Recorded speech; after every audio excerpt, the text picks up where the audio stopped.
ক্ষমতার মালিককে? আরো জোরে।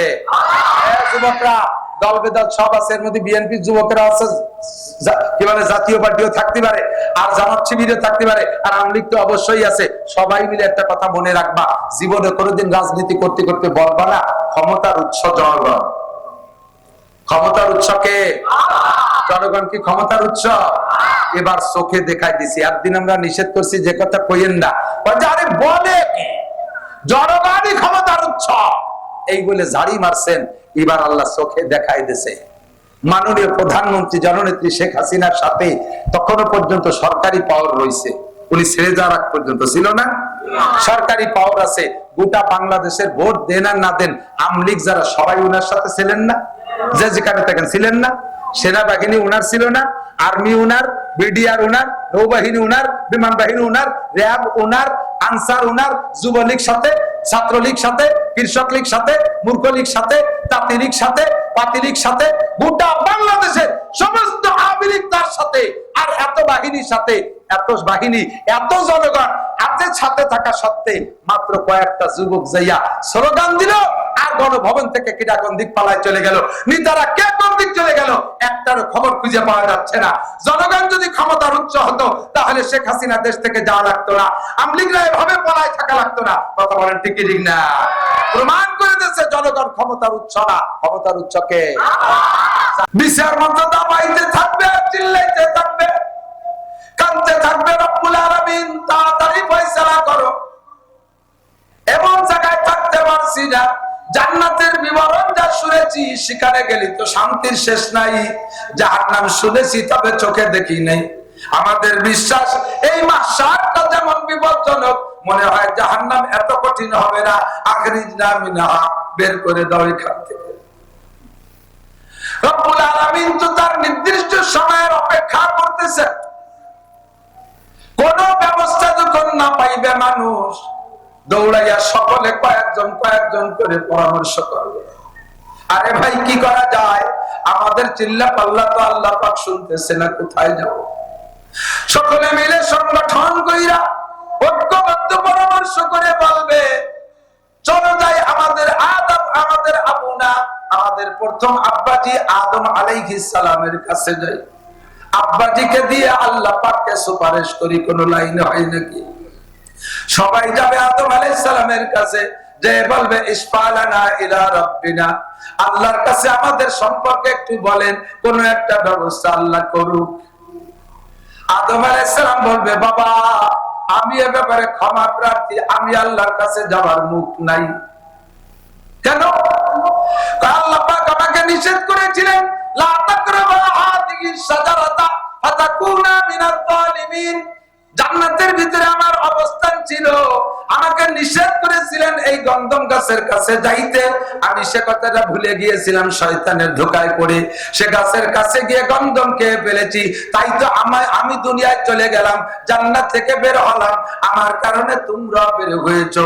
আমি যদি তোমাদের সুপারিশে যাই, আল্লাহ পাক আমাকে যদি সেই মামলায় অ্যারেস্ট করে ফেলে, কি করব? তো যাবো কোন জায়গা? একটু পথ দেখা দেন, আপনি পারবেন না, যাবো কোন জায়গা? আদম আলাইহিস সালাম বলেন, ইযহাবু ইলা নূহ আলাইহিস সালাম, তোমরা নূহ আলাইহিস সালামের কাছে যাইতে পারো। তার একটা পার্সোনালিটি আছে, সারা দুনিয়ার সব মানুষকে ধ্বংস কইরা দিয়া আল্লাহ পাক নূহ নবীকে নৌকায় করে বাঁচাই দিয়েছিলেন। তুমি তার কাছে তোমরা যাইতে পারো। সবাই মিলে নূহ নবীর কাছে গিয়ে বলবে, আপনি আদমের সানি দ্বিতীয় আদম, আমাদের জন্য আল্লাহর কাছে একটু বলেন। নূহ আলাইহিস সালাম বললেন, বাবা আমি এ ব্যাপারে ক্ষমা চাই, আমি একটা অন্যায় করে বসে আছি। আমি যখন নৌকায় উঠি, আল্লাহ আমাকে আমার পরিজনকে নৌকায় উঠানোর অর্ডার দিয়েছিলেন।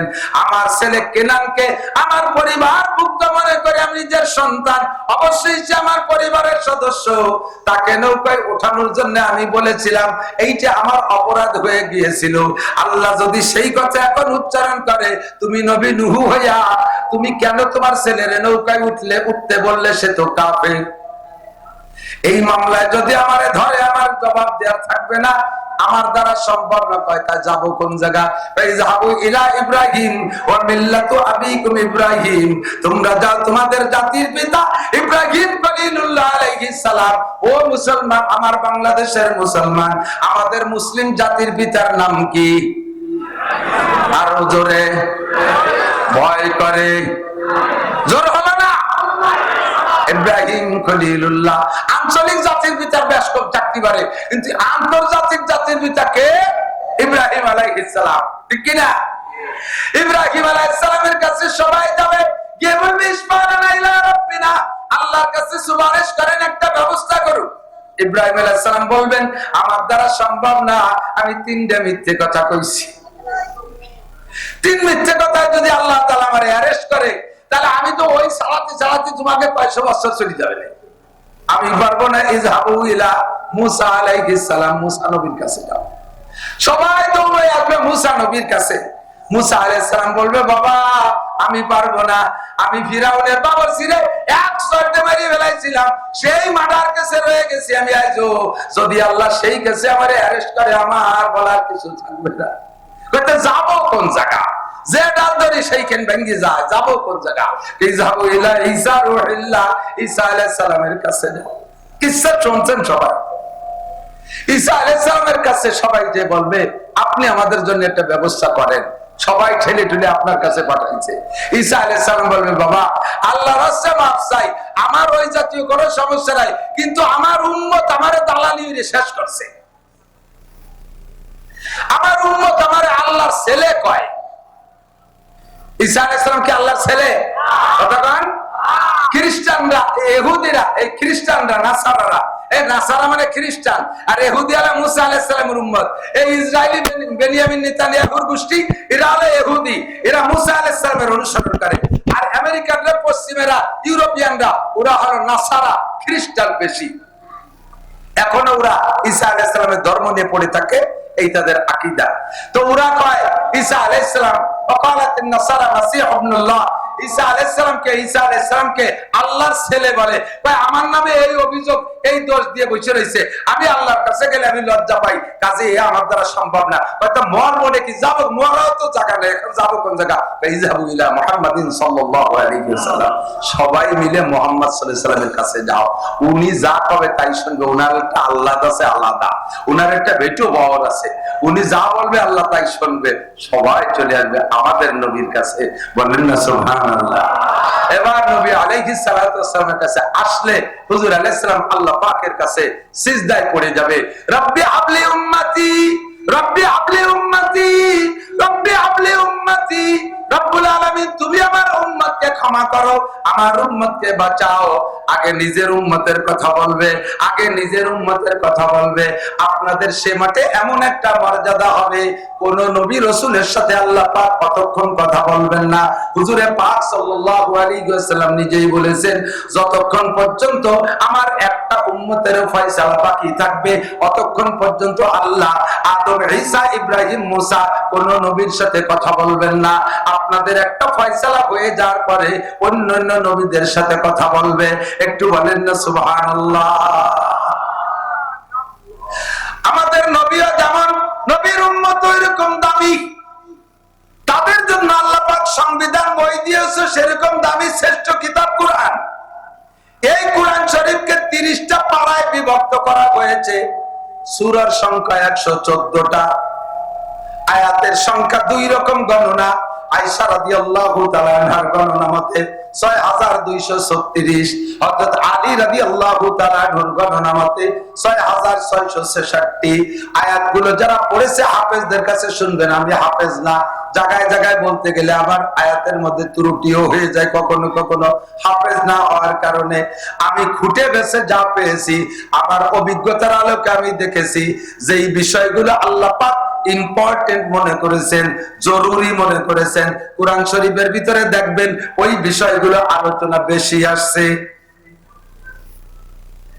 নমরুদের আলোচনা, ফিরাউনের আলোচনা, কারুনের আলোচনা, সাদ্দাদের আলোচনা, বড় বড় কাফেরদের মধ্যে ফিরাউনের আলোচনা সবচেয়ে বেশি আসছে। তারপরে আসছে নমরুদের আলোচনা।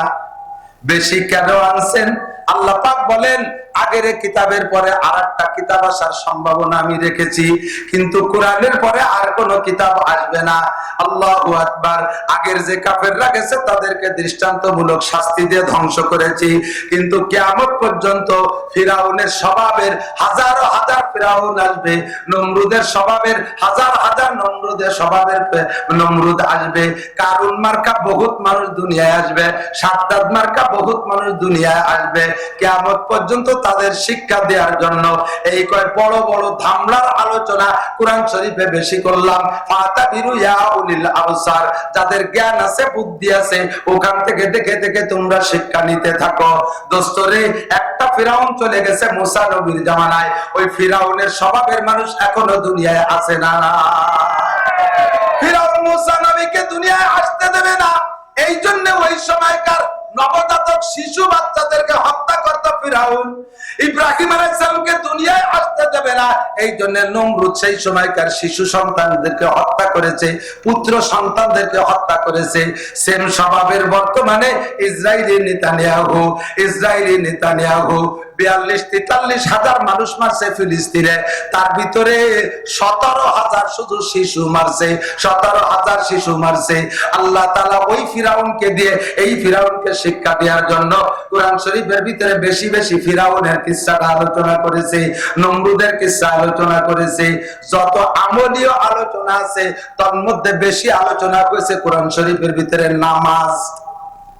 জোরে বলেন কোনটা? কোন ইবাদত? নামাজের আলোচনা 82 বার, ইম্পর্টেন্ট বিধায় তো 82 বার, নাকি বলেন?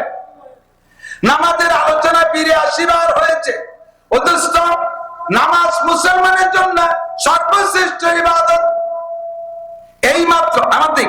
এইমাত্র কোন হিন্দু যদি কলেমা পড়ে মুসলমান হয়, স্টেজে আইসা এখন সর্বপ্রথম ওর উপরে কোন ইবাদতটা এসে চেপে ধরবে? খাতনা নিয়া, মুসলমানি নিয়া, দাড়ি রাখা, টুপি পরা, পাগড়ি পরা, জুব্ব পরা, হজ করা, যাকাত দেওয়া, কুরবানি করা, সদকা ফিতরা করা, রোজা রাখা, কোনটা এখন না। আপাতত এই মুহূর্তে এসে চেপে ধরবে তাকে নামাজে, ঠিক না? সবে মাত্র একটা ছেলে সাবালে কইছে, তার উপরে ফরজ হলো নামাজ। আউয়ালু মা ইউহাসাবু বিহিল আবদু ইয়াউমাল কিয়ামাতিস সালাহ। এ আমার প্রাণপ্রিয় যুবক বন্ধুরা, পাগলামি করো না, পাগলামি করো না। ধরা পড়ে যেতে হবে আল্লাহর কাছে। ওই ময়দানে মাহশারে আল্লাহ পাক এবার বাছাই করবেন। অন্তাজুল ইয়াউমা আইয়ুহাল মুজরিমুন বইলা কাফেরদেরকে বের করে দিবে, থাকবে শুধু কলেমা পড়া মুসলমান। এই কলেমা পড়া মুসলমানদের কাছে এক নম্বর যে জিজ্ঞাসাটা হবে সেটা হলো নামাজ। ফামান সালুহাত সালুহাত সাইরু আমালিহি, যে ব্যক্তি নামাজের প্রশ্নে সফল হতে পারবে, নামাজের প্রশ্ন যথাযথ দিতে পারবে, প্রত্যেকটা প্রশ্নের জবাব তার আসার হয়ে যাবে। আল্লাহ পাক তাকে বিনা হিসাবে জান্নাতে পাঠিয়ে দিবে। বক্তাদের কাছ থেকে শুনেছেন, তবলিগওয়ালাদের কাছ থেকে শুনেছেন, আল্লাহ পাকের স্বভাব হলো প্রত্যেকটা ইবাদতের প্রতিদান, মূল প্রতিদান রেখেছেন আখিরাতের জন্য। আর প্রত্যেকটা প্রতি ইবাদতের আবার কিছু প্রতিদান দুনিয়ায় রাখছে। আমার দিক দেখা, মাদ্রাসার মাহফিলে তো খাইতে দেয় না। ছোট ছোট মাহফিলে আমরা করি, তো ছোট মাহফিলের শেষ পর্যন্ত দুই এক জায়গা দেখি লোক বসে থাকে, ওঠে না। অথচ বক্তা যা বয়ান করতেছে তাতে আমার তৃপ্তি হচ্ছে না। এমনি বসে রয়েছে, লোক ওঠে না কেন? বসে রয়েছে অন্য কারণ আছে, শেষে খাবার আছে, শেষে তবারক আছে। তো ইবাদতের শেষে, মাহফিলের শেষে যদি তবারক থাকে, তো বক্তা আলোচনা যাই করুক, ভালো মন্দ যা করুক, শেষ পর্যন্ত বসে থাকে। আর শেষে যদি খাবার না থাকে, তাহলে আলোচনা ভালো না হলে আস্তে আস্তে দুই একজন পেশাবের নাম কইয়ে, পায়খানার নাম কইয়ে, একটু বিড়ি খাওয়ার নাম কইয়ে, একটু পান খাওয়ার নাম কইয়ে, এটা ওটা কইয়ে উঠে চলে যেতে থাকে, আস্তে আস্তে মাঠ খালি হয়ে যায়। যদি শেষে খাবার থাকে, আমি এখন ভালো মন্দ যাই কই, অবশ্যই একজন উঠতো না, একজন উঠবে না। তো আল্লাহ কয় প্রত্যেকটা ইবাদতের সাথে যদি দুনিয়ার কিছু ইন্টারেস্ট থাকে, তাহলে সেই ইবাদতটা করে খুব আগ্রহের সাথে। আজকে রাত 1টা পর্যন্ত ওয়াজ করে ছেড়ে দেবো, আপনারা যাইয়া ঘুমাইতে ঘুমাইতে 2টা, 2:30, 3টে বেজে যাবে। যারা এই টাইমে ঘুমাবেন তারা 4টে, 4:30, 5টায় ফজরের আজান দিলি উঠতে খুব কমই পারবেন। আবার রমজান রমজান মাসে তারাবির নামাজ পড়িয়ে যাইতে যাইতে 10টা 10:30 বেজে যায়, যাইয়েই কেউ শুয়ে পড়ে না, এটা ওটা খাইয়ে দাইয়ে তারপরে গল্প সল্প করতে করতে 12টা 1টা বাজায়, এরপরে বিছানায় শোয়। আবার দেখা যায় যে রাত 3টের সময় উঠে গেছে। ঘটনা কি? এ সময় 1টায় উঠলে 3টায় শুইলে 1টায় শুইলে 3টায় উঠা যায় না, রমজান মাসে 1টায় শুইলে 3টায় উঠা যায়। কারণ কি? ভাই এখন শেষ রাত্রি উঠলি তো এক গ্লাস পানিও কেউ খাতে যায় না, সে সময় তো শেষ রাত্রি উঠলে তো পেট বেড়ে গলা তোমার খাওয়া যায়। ইবাদতের পরে যদি কিছু থাকে হাতিয়া, তাহলে ওই ইবাদতে ইন্টারেস্ট বেশি থাকে। কাজেই 5 ওয়াক্ত নামাজের সব পুরস্কার যদি আল্লাহ আখিরাতে রেখে দেয়, যে সব পুরস্কার আখিরাতে পাবা, এমনি মানুষ নামাজ পড়তে চায় না, তাহলে কেউ পড়বে না। নবী পাক বলেন, আরে এ ভয় নাই যুবক, আমার দিক টাকা 5 ওয়াক্ত নামাজ পড়বি, 5টা পুরস্কার আছে, 4টে পুরস্কার আখিরাতের জন্য আর 1টা পুরস্কার দুনিয়ায়।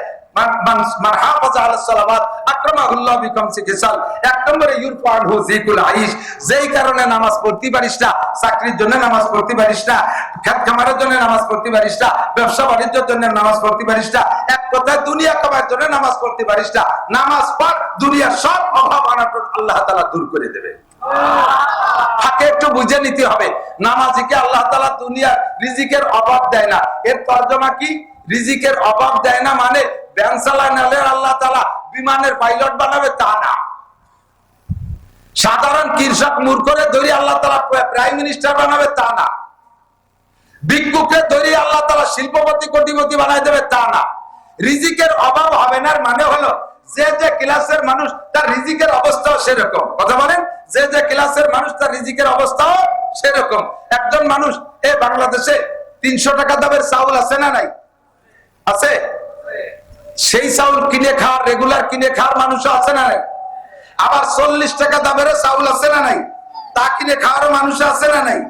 40 টাকা দামের যারা চাউল খায়, এরা যদি নামাজ পড়ে তাহলে জীবনেও তাতে 40 টাকা দামের চাউলের অভাব হবে না। তবে ওই লোকটারে 300 টাকা দামের চাউল আল্লাহ দেবে না। কারণ যে লোক 40 টাকা দামের চাউল খায়, মোটা মোটা গাবের আঠির মতো, এ ভাত গলা সমান খাইয়ে দুপুর পর্যন্ত কোদাল কুবাতে পারে, ভাত ফুরোয় না। ওরা যদি সকালবেলা 300 টাকা দামের চাইতে প্লাস্টিকের ভাত খায় দেয়, ও তো কোদালে 2 কাপ দিয়ে একবার পেশাব করলে সে কাজ করতে পারবে না, ঠিক না? বড় 2 কেজি ওজনের সলির দাম 4000 টাকা। এ বাজারে মাঝে মাঝে পাওয়া যায় কিনা? কিনে খাওয়ার লোক আছে না নাই? আছে না? আল্লাহ তো যেই লোকটা 2000 টাকা 4000 টাকা দামের শৈল কিনে খাইতে পারে, এই লোকটা যদি নামাজি হয়, আল্লাহ তাআলা তার সেই রকম শরীর অভাব রাখবে না কোনোদিন। যেই লোকটা শৈল কিনে খেতে পারে না, রেগুলার টাকি মাছ কিনে খায়, এ যদি নিয়মিত নামাজ পড়ে, আল্লাহ তাআলা তার টাকি মাছের অভাব রাখবে না। যে লোকটা ডেইলি 1 কোটি টাকা ইনকাম করে, ও যদি নিয়মিত নামাজি হয়, আল্লাহ তাআলা তার ডেইলি 1 কোটি টাকা ইনকামের ব্যবস্থা দরজা খোলা রাখবে। যে লোকটা ডেইলি 500 টাকা কামাই করে, ওই লোকটা যদি নামাজি হয়, আল্লাহ তাআলা তারে গ্যাপ গর্ত দেবে না, রেগুলার তারে 500 টাকার ইনকামের ব্যবস্থা করে দেবে। এর মানেই হলো, এটাই হলো রিজিকের অভাব দিবে না। আল্লাহু আকবার। তো দোস্ত, নামাজ ইম্পর্টেন্ট বিদায়, এর জন্য আল্লাহ তাআলা কোরআন শরীফের ভিতরে 82 বার আলোচনা করেছে। নামাজের চাইতেও আরো ইম্পর্টেন্ট ইবাদত থাকতে পারে নাকি? কথা বলেন, মনে হয় আপনাদের আছে? নামাজের চাইতে মুসলমানের জীবনে আর কোনো বড় ইবাদত আছে? নাই। কিন্তু কার্যক্ষেত্রে জায়গা বিশেষ নামাজের চাইতেও কোন কোন ইবাদতের গুরুত্ব বেশি হয়ে যেতে পারে। যেমন আমার দিক টাকা, এই নামাজ এমন গুরুত্বপূর্ণ ইবাদত যে নামাজকে কোনো অবস্থাতেই মিস করার সুযোগ নেই। রোজা ফরজ, হজ ফরজ, যাকাত ফরজ। যারা হজ করছেন, 2-1 হাজী সাহেব থাকলে সাক্ষী দিতে পারেন, ইদানিং তো হজও সহজ হয়ে গেছে। আরাফাতের থেকে মুজদালিফায় গাড়িতে নেয়, আবার পায়ে হেঁটেও যায়। আমি 13 সালে প্রথমবার যুবক থাকতে গেছি, সেই সময় সিদ্ধান্ত নিলাম যেহেতু শক্তি সবল থাকতে হজে আসছি, এবার হজটা পুরো পায়ে হেঁটে করব। আমরা 3 জন এক জোট বাঁধছি। আরাফাতে মুজদালিফায় গেছি হাইটা 11 কিলোমিটার। মাগরিবের পরে আজান দেওয়ার পরে রওনা দিতে হয়। আরাফাতে মাগরিব পড়া যাবে না, রাস্তায়ও পড়া যাবে না, মুজদালিফায় যাইয়ে মাগরিব পড়তে হবে। আগে মাগরিব, সাথে সাথে ঈশার নামাজ, 2 ওয়াক্তের নামাজ একসাথে পড়তে হয় মুজদালিফায় যাইয়া। আর জায়গাটা এত ঘুমসান, এত ভিড় যে মাগরিবের পরে আরাফাত থেকে রওনা দিয়ে একসাথে 300 মিটার রাস্তা দিয়ে কোটি খানিক মানুষ রওনা দেয়। হাঁটা লাগে না, মাইল 3 হাঁটা লাগে না, পড়িয়ে না গেলি হয় খালি সুজায় দাঁড়ায় থাকতে হবে, অনায়াসে গোষ্ঠী তালে থাকতে থাকতে আস্তে আস্তে যাইতে থাকবে। ইচ্ছে করে একটা কদম হাঁটার কায়দা নেই। এইভাবে রাত 11টা পর্যন্ত হাইটা মুজদালিফায় যাইয়া মাগরিব আর ইশা পড়া এরপর ওখানে একটু শুইতে হয় ফ্লোরের উপরে। কিছু নাই, বেড বিছানা নাই, ঘর বাড়ি কিছু নাই, পাকা রাস্তার উপরে পাথরের গায়ে গা দিয়ে শীত হয়ে শুয়ে থাকবেন। এরপর পিঠ গরম হয়ে যায়, এরপরে উঠে ফজরের নামাজ পড়িয়া আবার ওখান থেকে রওনা দিতে হবে শয়তান মারতে জামরা। 4 কিলোমিটার, 5 কিলোমিটার, 6 কিলোমিটার যে যত দূর অবস্থান করছে সেখান থেকে সেটুক হাইটা এরপরে শয়তানরে মারিয়া নাপাক দুইটা সুড়ঙ্গ রাস্তার ভিতর দিয়ে মক্কায় যেতে হবে 4 কিলোমিটার। ওইটুক আইটে যাইয়া এরপরে যারা গাড়িতে গেছে তারা যে মাতাফের ভিতরে অল্প জায়গায় তওয়াফ করতেছে, আপনি হেঁটে যে পিছনে পড়ে যাবেন, নিচে আর জায়গা পাবেন না। মসজিদের মধ্যে দিয়ে ঘুরতে হবে, একটা গুল্লি দিয়ে আসতে 1 কিলোমিটার, 7 গুল্লি দিতে 7 কিলোমিটার, ওখান থেকে এরপরে সাফা মারওয়া 450 মিটার, এইটুকু 7 বার যাইতে আসতে এ পর্যন্ত আপনার জীবনে এত পরিশ্রম হবে, সারা জীবনেও কোনোদিন এরকম পরিশ্রমের কাজ করেন নাই। বিষয়টা হজ, বিষয়টা কি হজ। এখন হজ আল্লাহর হুকুম পালন করতে যাইয়া এই পরিমাণ পরিশ্রম হয়ে গেছে বিদায় আপনি জোহর হয়ে গেছে, খাটাখাটি করতে করতে জোহর হয়ে গেছে। এখন কি আল্লাহরে কইতে পারবেন, আল্লাহ তোমারই তো হজ করতে, সে বাংলাদেশে এত খাটি পিটি আইছি আর আইটি এত কষ্ট করছি, আজকে জোহরের নামাজ পড়বো না? সুযোগ আছে? সালার কায়দা আছে? কোন অনুমতি আছে? 2 কোটি টাকা জাকাত দিয়ে বেরোইছেন, সারা গ্রাম ভরে বাড়ি বাড়ি যে জাকাত দিয়ে জোহরের সময় ক্লান্ত হয়ে গেছেন, হাইটে হেঁটে জাকাত দিতে দিতে। জাকাতও ফরজ, এই ফরজটা আদায় করতে যাইয়া এত ক্লান্ত হয়ে গেছেন, এখন আপনি এসে টান টান হয়ে শুয়ে পড়ছেন, আল্লাহ আমি জোহরে নামাজ পড়তে পারবো না, তোমার জাকাত দিতে যে আবার কষ্ট হয়ে গেছে। সুযোগ আছে? কথা বলেন। এবার রমজান মাসে 17 ঘন্টা জ্যৈষ্ঠী মাসে রোজা, রাত 3টায় খাইছেন আর 7টা ইফতারি, এই 17 ঘন্টা রোজা রাইখা কি পরিমাণ কষ্ট হয়েছে। আবার সন্ধ্যার আগে আসরের পরে 22 কিলোমিটার বাইসাইকেল চালাইছেন খরার মধ্যে দিয়ে, ইফতারিতে যাইয়া কেমন লাগে তা তো সবাই জানে। ইফতারি খাইয়ে দিয়ে সাপে আদারের মতো কেলায় গোড়ই পড়ছেন। এবার ডাকতে চল রোজা ইফতার করছি, জান নামাজ পড়ে যে কথা কয়ে না, রোজা ছিলাম। ওর সাথে কথা কয়নি, সে তো রোজা ছিল। মাগরিবও ঘরে নাই, টান টানে শুয়ে রয়েছে। এই মাগরিবে নামাজ না পড়িয়া রোজাতে নামাজ না পড়ার কোন সুযোগ আছে? ঈশার সময় আজান হয়েছে, চল যাই তারাবি পড়ে আসি, কথা কয়ে না, রোজা ছিলাম। তাহলে এক রোজার বাহানা দিয়ে 2 ওয়াক্তের নামাজ নাই, একটি সুযোগ আছে নাকি? কথা বলেন। তাহলে নামাজ এমনই ইবাদত, এই ইবাদত অন্য কোন কিছুতে যত পরিশ্রম হোক ছেড়ে দেওয়ার সুযোগ নাই। কিন্তু এর উপরে আরেকটা ইবাদত আছে, সময় সাপেক্ষে সেই ইবাদতটা যদি চেপে পড়ে তাহলে আপনাকে নামাজ বাদ দিয়ে সেই ইবাদতটা করা লাগবে।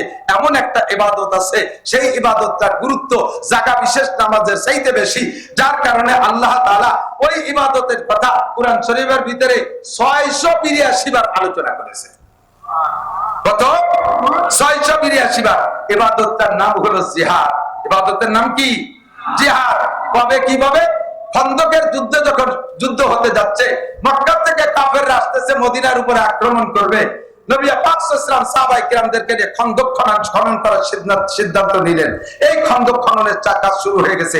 ইতিমধ্যে খবর আসছে, তাড়াতাড়ি খুঁজে সারেন, এই যে এসে গেল।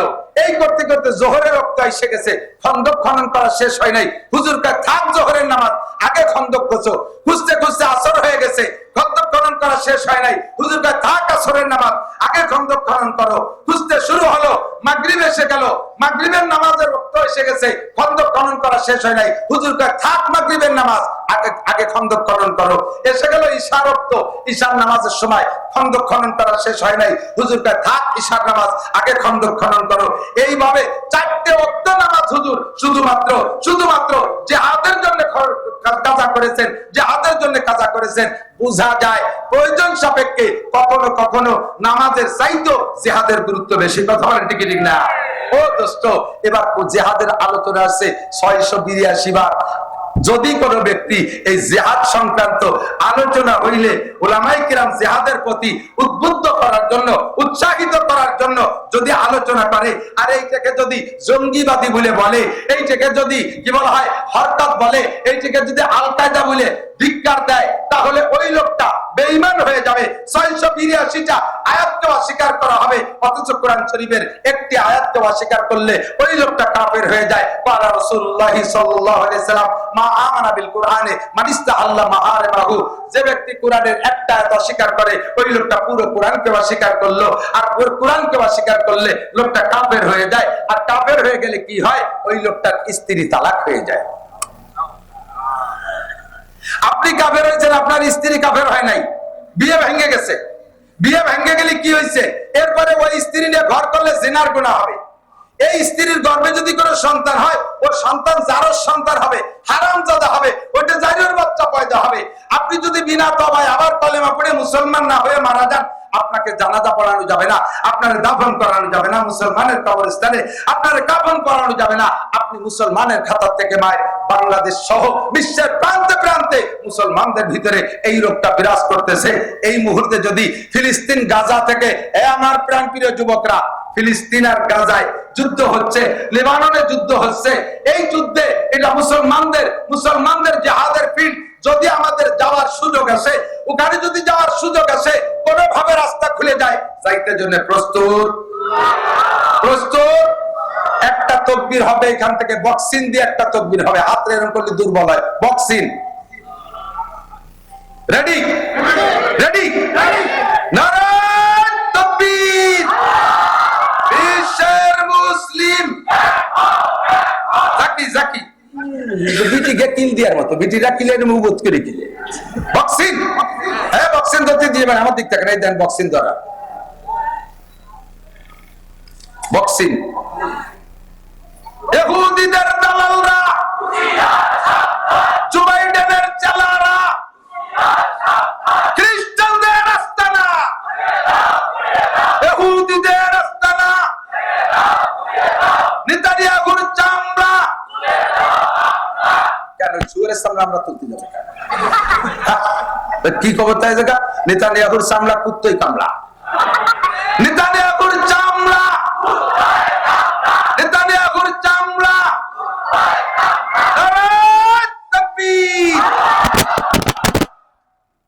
যার সুযোগ পাবেন না, তবু এই যে হাত উঁচিয়ে যে নারায়ে তাকবীর দিয়েছেন, এর বদৌলতে আল্লাহ তাআলা সত্যি যদি লাইন করে দেয়, যাইতে রেডি? এখনই ব্যাগ আনতে যেতে হবে না, বাড়ি টাকা আনতে যেতে হবে, লুঙ্গি বাড়তে যেতে হবে, এই বরাবর এটি চলে যাবো মসজিদে। রেডি? এই দরদের কারণে কিয়ামতের ময়দানে বদরি সৈনিকদের সাথে জান্নাতে যাবে। বড় বিপদের মুহূর্তে আছি আমরা, ওয়াজ কি করবো খুঁজে পাই না, টের পাই না। মহা সংকটে, বিশেষ করে আমরা গোপালগঞ্জে হুজুররা বড় বিপদে, জানেন না। একদিকে আমরা সারা বাংলাদেশের হুজুর, আমাদের সারা বাংলাদেশের হুজুরা একদিকে, আমাদের সরকারের পতনের জন্য সারা বাংলাদেশের হুজুরা মিলে সব একদিকে। এর কারণে গোপালগঞ্জে আওয়ামী লীগরা আমাকে হুজুরকে বিশ্বাস করে না, কয় যে ইন্দ্রাও তো সেই হুজুরির হুজুর। সারা গোপালগঞ্জের সব মাদ্রাসা ঘুরিয়েছি, সব থানায়, প্রত্যেক এলাকায় একটা মহামারী ঢুকছে। এই বিবেচনা করে মাদ্রাসাগুলোর কালেকশন বন্ধ করে দিচ্ছে। মুষ্টি চাল দেব না, যা হুজুরা ইউনুস কাকার কাছে, আমাকে ইউনুস কাকার কাছে পাঠাই দিচ্ছে। যাও খালেদার আসলের তলে দিবে জম্মেদ দিয়া। এই কইয়া আমাকে স্টাডিয়াম মাদ্রাসাগুলোর উপরে হস্তক্ষেপ করতেছে। আবার অন্যান্য জেলার সবাই কয় কি, আরে গোপালগঞ্জে হুজুর, ও গোপালগঞ্জের বিলেই আমলিক করে, ও জায়গা করে নবী রাসূল আসলেও সে আমলিক করে, ও বিশ্বাস করে লাভ নাই। একদিকে বাড়ির ঘরে মানুষ বিশ্বাস করে না, আর একদিকে বাইরের মানুষ বিশ্বাস করে না, তো মর্ম কি খাইয়ে? বেশি কিছু বলতে চাই না, বললে এই যে দাঁড়ায় রয়েছে, টাওয়ার দাঁড়ায় রয়েছে, ওরা তো দুনিয়া করে সবাই দিবে, আমার তোমার কাজ জাতি হবে কুষ্টিয়ে।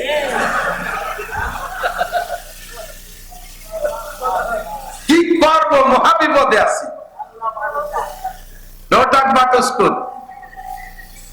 নবী আলাইহিস সালাম মক্কায় ছেড়ে মদিনায় গেছে, মক্কার মাটির টান জীবন ভরে হুজুরের বুকের মধ্যে ছিল। কথা ঠিক না? মদিনায় যায় আল্লাহর হুকুমে, ফিরে ফিরে মক্কার দিক তাকায়। আবার 10 বছর পরে আবার 10 বছর পরে সেই মক্কা ভূমিতে হুজুর চলেও আসছেন, বিজয় করছেন, কিন্তু জীবনের শেষ কাটাইছে মদিনায়। হিজরতের মর্যাদা আলাদা সেই বিষয়। মাতৃভূমির টান সবাই থাকে। আমরা হুজুররা কওমি মাদ্রাসা চালাইতেছি, আপনারা আমাদেরকে রাজনৈতিক দিক দিয়ে কোনো ভাগাভাগি করেন না, ভাগাভাগি করেন না। যারা যেখানে আছে যা করতেছে করুক। আমরা গোপালগঞ্জের ওলামায়ে কেরাম যে অবস্থানে আছি, অন্য জেলার ওলামায়ে কেরামরা আমাদের অবস্থানটা জানে, আমরা সেভাবে আছি, আমরা আপনাদের সাথে আছি। আজকে আমাদের রাগ কইরা আমাদের নানান অপবাদ দিয়ে তাই দিলেন, চলে গেলাম। আপনার আবার একদিন সুদিন আসবে, সেই দিন যদি কোনোদিন আসে, সেই দিন এই মাদ্রাসাগুলো চালাবে কিনা, আমাদের প্রতিষ্ঠান আমাদের চালাইতে হবে। আমরা উলামায়ে কেরামকে ধর্মীয় কোন একটা অংশকে নিন্দা ধিক্কার দেব, ঠিক আছে তো? ইনশাআল্লাহ আপনারা থাকবেন মিলেমিশে, আল্লাহ তাআলা তৌফিক দান করে। কোরআন শরীফের ভিতরে যে বিষয়গুলো সবচেয়ে বেশি আলোচনা, তার 2-3টে বললাম। 3 নম্বর একটা বিষয় হলো, সেটা হলো আল্লাহ পাক রব্বুল আলামিন 62 বার আলোচনা করেছেন, সেটা হলো তাকওয়া। তাকওয়া সংক্রান্ত 2-3টে আয়াত আমি পড়েছি, মাত্র তার তরজমা বলে দোয়া করে দেব, বিরক্ত করব না আপনাদেরকে। আল্লাহ পাক রব্বুল আলামিন বড় মহব্বতের সাথে ডাক দিয়ে আপনাদেরকে বলেন, ইয়া আইয়ুহাল্লাযীনা আমানুত্তাকুল্লাহ। এ যুবক আমার দিক, হে অন্ধ জগতের অটল বিশ্বাসী পাগলরা, আপনাদেরকে আল্লাহ তাআলা অন্ধ জগতের অটল বিশ্বাসী পাগল বলে ডাক দিয়েছেন। বলেন আলহামদুলিল্লাহ। দুনিয়ার নাম অন্ধ জগৎ, কারণ এ জায়গা বসে আখিরাত দেখা যায় না, এ জায়গা বসে আল্লাহকে দেখা যায় না, এ জায়গা বসে জান্নাত দেখা যায় না, এ জায়গা বসে জাহান্নাম দেখা যায় না, এখানে বসে ফেরেশতা দেখা যায় না, পুলসিরাত দেখা যায় না, জান্নাতের নাজ নিয়ামত দেখা যায় না, জাহান্নাম দেখা যায় না। কাজেই দুনিয়াটা হলো অন্ধ জগৎ। এই অন্ধ জগতে বসে আমরা অটল বিশ্বাসী। কেমন বিশ্বাসী? আমার যুবক, বহুত যুবকরা আছে, নামাজ পড়ে না, কালাম পড়ে না, মদ গাঁজা ইয়াবা ফেনসিডিল খায়, আবার মাঝে মাঝে দুর্গা পূজা, কালী পূজা, সরস্বতী পূজা, লক্ষ্মী পূজায় যাইও সে জায়গা উদ্বোধন করে দিয়ে আসে, তাকে সাথে সহযোগিতা করে। অথচ এই মুসলমানের যুবক, মুসলমানের সন্তান, তার সামনে যদি বিশ্ব নবীকে কেউ গালি দেয়, আল্লাহর কোরআনের সাথে যদি বেয়াদবি করে, ওই যুবকের দেহের ভিতরে 1 ফোঁটা রক্ত থাকতে তার প্রতিশোধ না নিয়ে বাড়ি ফেরবে? জোরে বলেন, ফেরবে? কাজেই আপনি অন্ধ জগতের অটল বিশ্বাসী এবং আপনি পাগল। দুনিয়ার সব নাজ নিয়ামত ছেড়ে দিয়ে, দুনিয়ার ভোগ বিলাস ছেড়ে দিয়ে এক আল্লাহকে ধরে বসে আছেন, যার কারণে নানান নিন্দা মন্দ শুনতেছেন, অনেক শক্ত মন্দ আপনি সহ্য করে যাচ্ছেন, দুনিয়ার অনেক ভোগ বিলাস থেকে বঞ্চিত হচ্ছেন, একমাত্র আখিরাতকে বিশ্বাস করে। যেটা পাগলের স্বভাব, পাগল তার বাড়ি 10 তলা দালান ফেলাই তুইয়া রাস্তায় যে মাটিতে গড়ি খেয়ে বেড়ায়, দুনিয়ার সমস্ত ভোগ বিলাস ফেলে দিয়ে পাগলেও যা করে, আপনারাও তাই করেন। আল্লাহ পাক আপনাদেরকে অন্ধ জগতের অটল বিশ্বাসী পাগল বলে ডাক দিয়ে বলেন, ইত্তাকুল্লাহ, ইত্তাকুল্লাহ। বড় একটা দামি কথা, ইত্তাকুল্লাহ। ভয় করো কাকে? আরে ভয় করবো কাকে? লা নাকাবু আহাদান ইল্লাল্লাহ। আল্লাহ ছাড়া কেউকে ভয় করব? দুনিয়ার অনেককে ভয় করি, আগুনরে ভয় পাই। কেন? পোড়াইয়ে মেরে ফেলবে। আগুনের ভিতরে পড়ে গেলাম, পুড়িয়ে গেলাম, মরে গেলাম। মরার পরে কে আগুনরে ভয় করা লাগে? দুনিয়ার আগুনরে। এর সাপরে ভয় পাই, কেন? ও কামড় দিলি মরে যাব, আচ্ছা দিয়েই দিল কামড়, মরিও গেলাম। মরার পরে কে আর ওই সাপরে ভয় করা লাগে? বাঘরে ভয় পাই, কেন? ও ধরে ছিঁড়ে ঘুরে খেয়ে মেরে ফেলবে, আচ্ছা ধরাই পড়ে গেলাম বাঘের কাছে, ছিঁড়ে ঘুরে খেয়ে মেরে ফেললো আমাকে, আর কি ওই বাঘরে ভয় পাওয়া লাগে? এ সমস্ত ভয় সাময়িক, এ সমস্ত ভয় সাময়িক। পুলিশকে ভয় পায়, ধরে জেলে দেবে, আর সরকারে ভয় পায়, মামলা দিয়ে আটকায় দেবে, এটা কিছুক্ষণের জন্য। কিন্তু ভয় পাও ওই আল্লাহকে, যেই আল্লাহকে ভয় পাওয়া লাগবে কিয়ামত পর্যন্ত নয়, শুধু অনাদি অনন্তকাল। তার সামনে দাঁড়িয়ে, এ আমার প্রাণ প্রিয় যুবক, আমার মুরব্বী বাবারা, 4টি প্রশ্নের জবাব আল্লাহর সামনে দাঁড়ায় দিতেই হবে। কথা বলেন, হবে কি হবে না? দুনিয়ার মানুষের সামনে মানুষের জবাব দিতে তাই আটকে যায়। বর্তমানে কি জবাজবি চলতেছে তা জানি না, কয় কারে কিরম ধরে ধরে কিভাবে আটকায় কি জিজ্ঞেস করতেছে জানি না। বাকি 16 বছর আগে ফখরুদ্দিন, ইয়াজউদ্দিন, মঈনুদ্দিন সরকারের সময় মনে আছে নাকি মুরব্বীকে? এ দল ও দল, আমলিগ, বিএনপি সব দলের বড় বড় নেতাকে ধরে ধরে আটকাইছে, মেলা কিছু জিজ্ঞেস করে নাই। আরে যাদেরকে আটকাইছে ফখরুদ্দিন সাহেবকে, তাদেরকে জিজ্ঞেস করছে, মিয়া জীবনে কয় ওয়াক্ত নামাজ কাজা করছে তাই কয়ে যাও, এই জিজ্ঞেস করছে। গত রমজানের রোজা রাখো নাই কে? ফখরুদ্দিন কি তাই জিজ্ঞেস করছে? কয়টা হজ খরচ হয়েছে তা করো নাই কা, এ জিজ্ঞেস করে নাই। বোরকা পরিস নাই, পরে নাই কা তোর বউ, এ জিজ্ঞেস করে নাই। আপনি কেন কাঁচা দিয়ে ইরিদান লাগাইছেন তা জিজ্ঞেস করে নাই।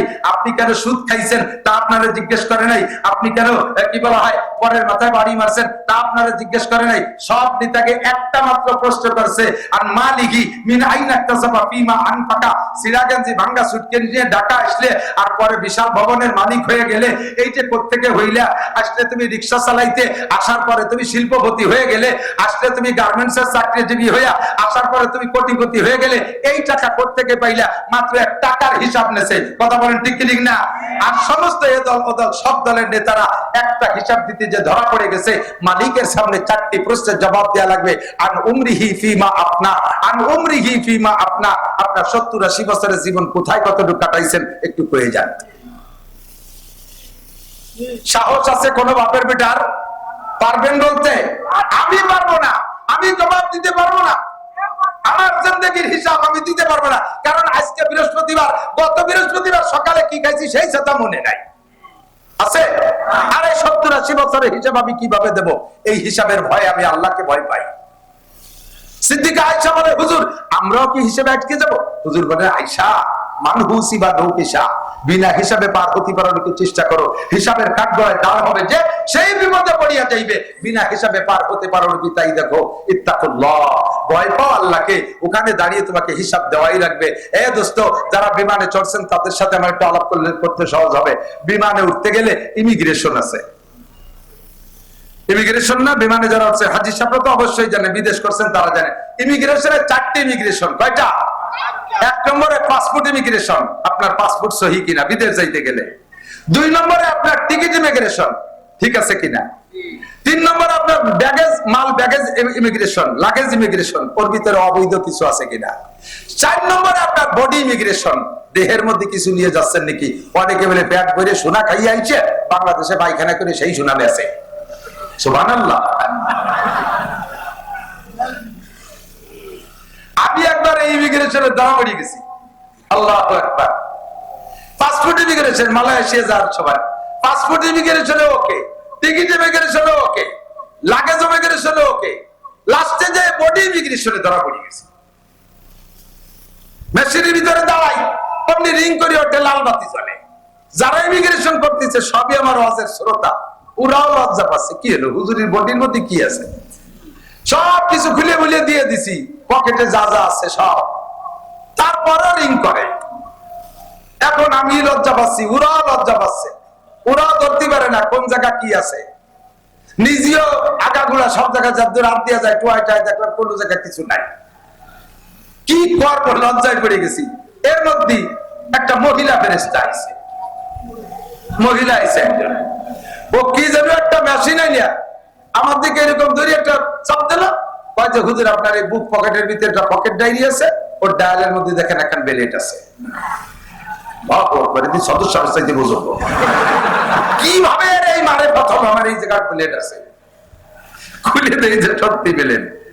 কবে ধরুন নখ কাটছি, কোন জায়গা থেকে ফেলাতে কোনে ফেলাবো, ওর মধ্যে ঢুকাইতেছি, তাই সেই অবস্থা রয়েছে। এর জন্য আমার বডি ওকে না।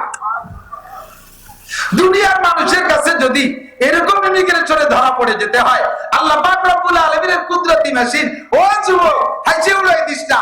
কবে কোন বাগানে দাঁড়ায় গাঁজা খাইছিস, কোন কলেজের পিছনে দাঁড়ায় দুইজন হাসাহাসি করেছিস, চেতনা করছিস, রাত 12টা 1টার পরে কম্বলের তলে যাইয়ে ফেসবুক দেখছিস, সব কিন্তু ইমিগ্রেশনে ধরা পড়ে যাবে। ধরা পড়বে। উমরিহি ফিমা আপনা। 4 ইমিগ্রেশনের পরে তারপরে তোমাকে বিমানের গাড়িতে কইরা বিমানে উঠতে দেবে। এটা যদি হয় দুনিয়ার ইমিগ্রেশন, আল্লাহর কাছে তোমার 4টি ইমিগ্রেশনের 1 নম্বর ইমিগ্রেশন আন উমরিহি ফিমা আপনা কারহাবা কালকে ইয়ারি জুমলা রাজ বা খুদা তাসবির হিলা কায়রাওয়াত। দুনিয়ার সবকিছু সুন্দর, তোমার আখিরাত অসুন্দর কেন? এই এলাকায় কত আলেম ওলামা, আমি তো ছোটবেলায় পড়ে গেছি, আজ থেকে প্রায় 36, 38, 37 বা 40 বছর আগে পড়ছি। কাফিয়া পড়ে গেছে এখানে। সেই সময় দেখতাম এই এলাকার মাদ্রাসার ছাত্ররা বাড়ি বাড়ি ছাত্রদেরকে লজিংই খানা খাইতে যাইয়া লজিংই পড়ায়। তাহলে এতদিন পর্যন্ত যদি পড়ায় তাহলে এই এলাকার কোনো মানুষ কোরআন শরীফ শুদ্ধ করে পড়তে বাকি থাকে না। এত হুজুরের মধ্যে তোমার কোরআন শরীফটা পড়া শুদ্ধ না কেন? এত হুজুরের মধ্যে তোমার নামাজটা সুন্দর না কেন? এত হুজুরের মধ্যে তোমার দোয়া কুনুতটা সুন্দর না কেন? এত হুজুরের মধ্যে তুমি ইকামত দিতে পারো না কেন? এত হুজুরের মধ্যে থেকে তুমি আজান দিতে দিশে পারো না কেন? এত হুজুরের মধ্যে দোয়া মাসুরাটা কেন শেখো নাই? এত হুজুরের মধ্যে থেকে দাড়িটা রাখা শিখিস নাই কেন? এত হুজুরের মধ্যে থেকে তোর চুলির অবস্থা কেন? তুই কুত্তো চুলা দিয়ে একেবারে গাঢ় সাইসি বেলায় দিছিস, উপরে যাই আবার সাইডে মেসি কাটিং রেখে দিছিস। গোটা জীবনের হিসাব দেওয়া লাগবে লাগবে। 2 নম্বরে আন শাবাবিহি ফিমা আল্লাহ, বিশেষ করে ভয় কেন পাবো আল্লাহকে? আল্লাহর সামনে দাঁড়ায় হিসাব দেওয়া লাগবে, আল্লাহর সামনে দাঁড়ায় হিসাব দেওয়া লাগবে। আরে ফখরুদ্দিনের সামনে না, আরে ডক্টর ইউনূসের সামনে না, আরে ইয়াজউদ্দিনের সামনে না, মঈনুদ্দিনের সামনে না, শেখ হাসিনার সামনে না, খালেদা জিয়ার সামনে না। এ সব গোষ্ঠী যুদ্ধ আটকে যাবে আমাদের চাইতে আগে। আমাকে আপনাকে জবাব দেওয়া লাগবে, যৌবনকালটা কোথায় কাটাইছো কয়ে যাও। যৌবনকালে যা করা যায় বৃদ্ধকালে তা করা যায় না। যৌবনকালে ইচ্ছা করলে শেষ রাত্রে শীতের রাত্রে উঠা ঠান্ডা পানিতে গোসল করে তাহাজ্জুদ পড়া যায় ফজর পর্যন্ত। আর বুড়ো হয়ে গেলে ওক্তের অজুতায় ওক্তে বানাতে জান্ডা বেরোয় যায়, গরম পানি দিয়ে অজু বানায় দেয়। শীতকালে এই হাত দুই এই হাতের দ্বারে আসতে এসে এই হাত প্যারালাইসিস হয়ে যায়, ভেঙে নিয়েছি যে তাড়াতাড়ি জ্যাকেট ডাই দিয়ে দেয়। বুড়ো হয়ে গেলে যৌবনকালে তুমি সকাল 9টায় গোসল করছো, গোসলেরও যদি ঈশার নামাজ পড়ে শুতি পারো, এমন সুন্দর সুন্দর স্বাস্থ্যওয়ালা ছেলেরা আছে। তবে আশা করি ইদানিং নাই, সবগুলো শেষ হয়ে গেছে, সব ঢিলে হয়ে গেছে, সব ডায়াবেটিস। 16-18 বছরের পুলাপান ডায়াবেটিসের রোগী, 3 ভাইয়ের আটতে গেলে হতে 4 বার পেশাব করা লাগে। তবে যদি স্বাস্থ্য ভালো থাকে 9টার গোসলেরও যদি হিসাব করতে পারো। আর বুড়ো মানুষ এক ওয়াক্তের নামাজ, এক ওয়াক্তে 3 প্রকারের নামাজ প্রতি 3 বার ওযু বানানো লাগে। চোখের সামনে দেখছি। আমার আব্বা খুব শক্তিশালী মানুষ ছিল, ওযু বানায় গেছে মসজিদে, যোহরের নামাজ 4 রাকাত সুন্নাত পড়ার পর যে তলপেট চিপে ধরে বের হয়ে যাচ্ছে। আব্বা ফরজ পড়বেন না? কয় না, পেশাব করি আসি। পেশাব করে এসে ফরজ পড়ছে, আবার তাহা গেল না মসজিদে, আবার এক জাড়িতে বারোই যাইয়া আবার পেশাব করে ওযু বানায় এসে 2 রাকাত সুন্নাত পড়া লাগে। এক ওয়াক্তে 3 প্রকারের নামাজ প্রতি 3 বার ওযু করা লাগে। আর যৌবনকালে সকালেও যদি ঈশার নামাজ পড়া যায়, কাজেই যৌবনকালের মেশিনের কাছে আল্লাহ পাকের দাবি বেশি। আন শাবাবিহি ফিমা আবলা, যৌবনকালটা কোথায় লাগাইছো বলে যাও। ইচ্ছা করলে বাইসাইকেল চালায় তুমি ইস্তেমার মাঠে যেতে পারবা, ইচ্ছা করলে বাঁশবাড়ি থেকে বাইসাইকেল চালায় সরমনের ময়দানে যাইতে পারবা, ইচ্ছা করলে গহরডাঙ্গা প্রত্যেকদিন হাইটা যাইয়া 27, 28, 29 নভেম্বরের মাহফিল শুনতে পারবা। এটা হলো যৌবনকালের শক্তি। আর বৃদ্ধ বয়সে কিছুই করা সম্ভব না। এই জন্য এই কালটাকে আল্লাহ পাক বেশি বেশি কড়াকড়ির সাথে ধরবে। এই জন্য আল্লাহকে ভয় পাই। 2 নম্বর 3 নম্বর আর মালিহি ফিনাইনা তাসাবা ফিমা আনফাকা, মাল থেকে কামাই করছো, মোটা মোটা টাকা কামাই করে বাংলাদেশের সোকালারা ভাত পায় না, বাংলাদেশেতে টাকা নিয়ে কানাডা বিল্ডিং বানাইছে। কথা কয় না? বিল্ডিং কোন জায়গা বানাইছে? কানাডা। সোকালারা ভাত পায় না, কানাডা বিল্ডিং বানাইছে। যা থাক সে কানাডা বিল্ডিং এর ভিতরে খালি আমলিগা লাগে দোষ নেয়া। যে সময় যারা সুযোগ পায় তারাই সে কানাডা বিল্ডিং বানায়। কথা কোন ঠিক ঠিক না? সাবধান, সতর্ক থাকতে হবে দোস্ত। কিয়ামতের ময়দানে জবাব দেয়া লাগবে। কোটি টাকা সুদে টাকা ইনকাম করে বাসবাড়ি মাদ্রাসা মসজিদ বানাই দিছো, ঘুষ খাইয়া কামাই করে কাবা ঘরের গিলাপ দিয়ে দিছো, অর্ধেক নেকিও পাবে না, ঈমান নষ্ট হয়ে যাবে। মিন আইনা তাসাবা ফিমা আনফাকা, প্রত্যেকে কামাই করেছো, কোথায় খরচ করেছো বলে যাও। 4 নম্বর হলো এইগুলোকে আল্লাহর কাছে জবাব দিতে হবে, সেই ভয় পাই। 5 নম্বর হলো মাজা আমিলা বিমা আলিমা। 2 দিন পর্যন্ত ওলামায়ে কিরাম সম্ভবত পাল্টায় পাল্টায় কথা বলছে, যা জীবনে প্রয়োজন সবই হুজুরদের বলা হয়ে গেছে। আমার আপনার জিন্দেগিতে যা দরকার খুঁটে খুঁটে হুজুররা সবই শুনে দিয়েছে। এই জানা কথাগুলোর পর কতটুকু আমল করছো জবাব দিয়ে যাও। যদি এই জবাবের চিন্তা থাকে তার নাম হলো ভয়। আল্লাহ পাক রব্বুল আলামিন ইত্তাকুল্লাহ, আল্লাহকে ভয় করো হাক্কা তুকাতিহি, যেমন ভয় করা দরকার। রব্বুল আলামিন তাকওয়া তো একটা ইবাদত, শুনেছি সব ইবাদতের প্রতিদান তুমি আখিরাতেও দাও, দুনিয়ায়ও দাও। তাকওয়ার বিনিময়ে তুমি কি দাও? আখিরাত তো পাবোই, তাকওয়ার বিনিময়ে আখিরাত পাবো। দুনিয়ায় তাকওয়ার বিনিময়ে কি আছে? 2-3টে কথা মাত্র বলে দোয়া করে দেব। 1 নম্বরে তাকওয়ার বিনিময়ে আল্লাহ পাক বলেন, ওয়া মাইয়াত্তাকিল্লাহ ইয়াজআল লাহু মাখরাজা ওয়া ইয়ারযুকহু মিন হাইসু লা ইয়াহতাসিব। যারা আল্লাহকে ভয় পায়, যার মধ্যে তাকওয়া আছে, আল্লাহ পাক এই ব্যক্তিকে হাজারো বিপদ থেকে তার কুদরতি হাতে ধরে বাঁচাইয়া দেয়। ওয়া ইয়ারযুকহু মিন হাইসু লা ইয়াহতাসিব, নাসিব। 1 নম্বরে তাকওয়ার বিনিময় দুনিয়া হাজারো বিপদ থাকলে তার থেকে বেরিয়ে যাওয়ার পথ পেয়ে যাবা। 2 নম্বরে আল্লাহ পাক ধারণার বাহির স্থান থেকে রিজিকের ব্যবস্থা করে দেবে। দোস্তরে কিসসা সবাই জানেন, ছোট্ট অল্প করে একটু বলি। ইউসুফ নবী আলাইহিস সালাতু ওয়াস সালামকে জুলাইখা জেলখানার তার ঘরের মধ্যে আটকাইছে। জুলাইখা ইউসুফ নবীকে আটকাইছে। ইউসুফ নবীকে জুলাইখা আটকালো কেন? ইউসুফ নবীকে আল্লাহ পাক এমন রূপ আর চেহারা দিয়েছিলেন, তাফসীরে জালালাইনের মধ্যে লেখে আল্লাহ পাক তাকে গোটা মানব জাতির চেহারার অর্ধেক একা ইউসুফ আলাইহিস সালামকে দিয়েছিলেন। আর যে অর্ধেক, সেই অর্ধেকের অর্ধেক দিয়েছে ইউসুফ আলাইহিস সালামের দাদিরে। তা দাদি আর পুতা মিলে 75%। আর যে চাইরে না, তাই সারা দুনিয়া কিয়ামত পর্যন্ত মানুষের জন্য ভাগ হইছে। তারই একটু একটু সবাই ভাগে পাইছি। এর ভাগে এই রূপের ফেলায় যুবকরা একজনের প্রতি একজন আশেক হইয়া কচু গাছের সাথে গলায় দড়িয়ে মরে, টাওয়ারের তে লাফাই করে মরে শহীদ হয়ে যায়। আর ইউসুফ নবীরে পুরো রূপের অর্ধেক দান করছে। তাহলে মানুষটা কেমন ছিল? জুলাইখা ভরা যৌবনের মহিলা, সহ্য করতে না পাইরা ঘরের ভিতরে নিয়ে আটকাইছে। ইউসুফকে তো আল্লাহ তাআলা নবী বানাবেন। যত নবীকে আল্লাহ নবী বানাইছে তাদেরকে আল্লাহ তাআলা যৌবন কাল থেকে নাবালক বলেন, শিশুকাল থেকে তাদেরকে সেইভাবে গড়ে উঠাইছে।